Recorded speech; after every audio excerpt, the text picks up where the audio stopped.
اللہ رب العزت نے ہر اس انسان کو قابل مذمت قرار دیا ہے جو اللہ کی نشانیوں کو ٹھکرائے۔ سب سے زیادہ اللہ کو ناپسند ہے تو یہی بات ناپسند ہے کہ اللہ کی آیتوں کا انکار کیا جائے۔ ظاہر ہے اللہ نے آیتیں مختلف جگہوں پر مختلف شکل میں رکھی ہیں۔ قرآن مجید کی ہر آیت کو بھی اللہ نے آیت کہا ہے، صفا مروہ کو بھی اللہ نے آیت کہا ہے، خانہ کعبہ کو بھی اللہ نے آیت کہا ہے، زمین پر موجود یہ چاند ستارے کی روشنی جو پہنچ رہی ہے اسے بھی اللہ نے اپنی آیت کہا ہے۔ ساری نشانیاں اللہ کی طرف رہنمائی کر رہی ہیں، لیکن ان آیتوں کے درمیان سب سے بڑی کون سی آیت ہے؟ کون سی آیت سب سے بڑی ہے؟ آیا یہ پہاڑ جو اتنا محکم ہے یہ اللہ کی سب سے بڑی آیت؟ کہا نہیں، یہ سب سے بڑی آیت نہیں ہے۔ آیا یہ درخت جو ہمارے درمیان موجود ہیں یہ اللہ کی آیت؟ یہ آیت ہیں لیکن سب سے بڑی نہیں ہیں۔ یہ چاند سب سے بڑی آیت؟ کہا نہیں، آیت ہے، سب سے بڑی آیت نہیں ہے۔ سورج سب سے بڑی آیت پروردگار کی، اگرچہ سارا سسٹم اسی سورج پر ٹکا ہوا ہے لیکن اس کے باوجود یہ سورج سب سے بڑی آیت نہیں ہے۔ اللہ کی آیتوں میں ایک آیت ہے سورج، نہ جانے کتنی آیتیں اللہ کی بارگاہ میں ایک سورج کے جیسی ہیں۔ تو پھر سب سے بڑی آیت کون سی ہے؟ صرف ایک ذات نے آواز دی کہ وما للہ آیت اکبر منی، اللہ کی بارگاہ سے جتنی آیتیں آئی ہیں ان آیتوں میں امیر المؤمنین علی سے بڑی کوئی آیت نہیں ہے۔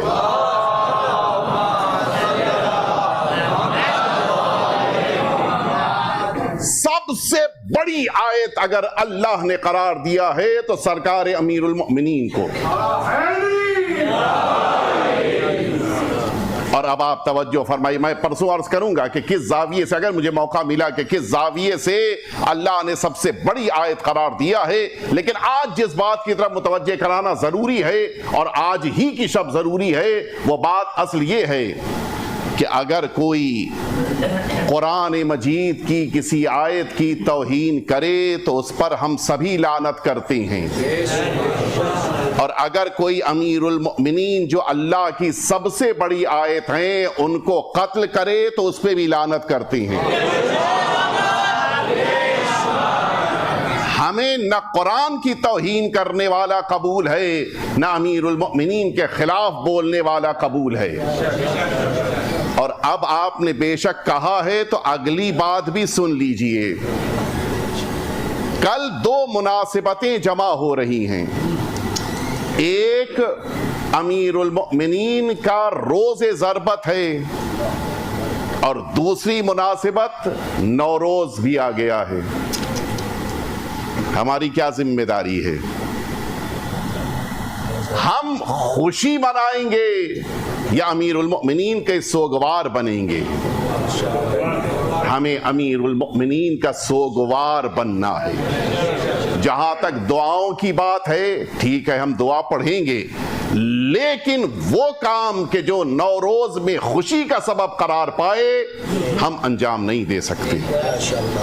وہ الگ بات ہے کہ بعض لوگوں کا یہ قول ہے کہ نوروز ہی کا دن تھا کہ جس دن امیر المؤمنین کی خلافت کا اعلان میدان غدیر میں ہوا، یہ ایک اتفاق ہے۔ اور اگر سارے غیر اسلامی تاریخوں میں بھی ان اتفاقات کی رعایت ہم کرتے رہے تو پھر ہمیں 10 اکتوبر کو روز عاشورہ کا غم منانا پڑے گا، اس لیے کہ 10 اکتوبر 660 عیسوی میں واقعہ کربلا رونما ہوا ہے، ساری تاریخ میں لکھا ہے۔ اور اگر اتفاق یہ ہو جائے کہ 10 اکتوبر کو ہم عاشور کا غم منا رہے ہوں اور اتفاقی طور پر اسلامی اعتبار سے اس دن غدیر کا دن آ جائے تو ہم کیا کریں گے؟ غدیر کی خوشی ہوگی یا 10 اکتوبر کی مناسبت سے غم ہوگا؟ نہیں ہوگا. کیوں؟ اس لیے کہ وہ تو ایک اتفاقی طور پہ تھا، لیکن جو اصل ہم تاریخ کی رعایت کرتے ہیں وہ اسلامی تاریخ کی. لہٰذا کل کی تاریخ ہمارے سوگ کی تاریخ ہے.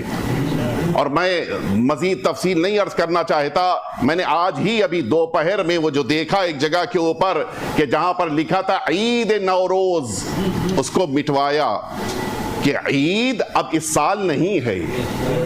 عید اس سال منائیں گے کہ جس سال امیر المؤمنین کا سوگ نہیں ہوگا. ہمارے لیے امیر المؤمنین سے بڑی کوئی ذات نہیں ہے. اور لہٰذا اس بات کا مکمل خیال رکھیے کہ کل کسی کی زبان پر، کسی کے ڈی پی پر، کسی کے بھی کہیں بھی مثلا سوشل میڈیا پر کہیں بھی یہ نہ سمجھ میں آئے کسی کو کہ یہ قوم خوشی منا رہی ہے. ہم امیر المؤمنین کے سوگوار ہیں. امیر المؤمنین کے ہم سب اولاد کا درجہ رکھتے ہیں. جس کا سر سے باپ اٹھ جاتا ہے وہ عید نہیں مناتا، فرش عزا بچھاتا ہے. ہمیں امیر المؤمنین کا سوگ اپنے دلوں میں قرار دینا ہے. یہ بات اس لیے ضروری تھی کہ کل ہم متوجہ رہیں، کہیں ایسا نہ ہو جو بہت سارے طریقہ کار ہمارے درمیان ہے. بہت ساری جگہوں پہ رنگ کھیلے جاتے ہیں، بہت ساری جگہوں کے اوپر مثلا گھروں میں اپنی برکت کے لیے پانی چھڑکا جاتا ہے، بہت ساری جگہوں کے اوپر مٹھائیاں بانٹی جاتی ہیں، بہت ساری جگہوں کے اوپر بہت سارے کام. یہ اگر خوشی کی علامت ہیں تو ان سے ہم دور ہیں. اور یہ کون سا ہمارے وہاں کس مذہب کی طرف سے آ گیا کہ فلاں سواری ہے، فلاں رنگ کا مثلا میٹھا تقسیم کرنا ہے؟ یہ ساری چیزوں کا تعلق نوروز سے نہیں ہے. یہ ہم نے اپنی طرف سے پیدا کر لیا ہے، ورنہ اللہ کے نظام میں ایسی کوئی چیز نہیں ہے کہ اس سال شیر کی سواری ہے، کسی سال کسی اور کی سواری ہے. ان ساری چیزوں کا اسلام سے تعلق نہیں ہے. یہ ساری چیزیں الگ ہیں. ہاں البتہ کل کے دن جس کو موقع جہاں مل جائے گا وہ اپنی جگہ پہ بیٹھ کے وہ اپنی دعا کو پڑھ لے گا. لیکن اس کے معنی یہ نہیں ہے کہ ہم خوشی منائیں گے، ہم اپنے لباس کو تبدیل کریں گے، ہم ایک دوسرے کو مبارکباد دیں گے. یہ کام ہمارا نہیں ہے جو ہم نہیں انجام دیں گے. ایک دفعہ مل جل کے صلوات بھیج دیں آپ حضرات.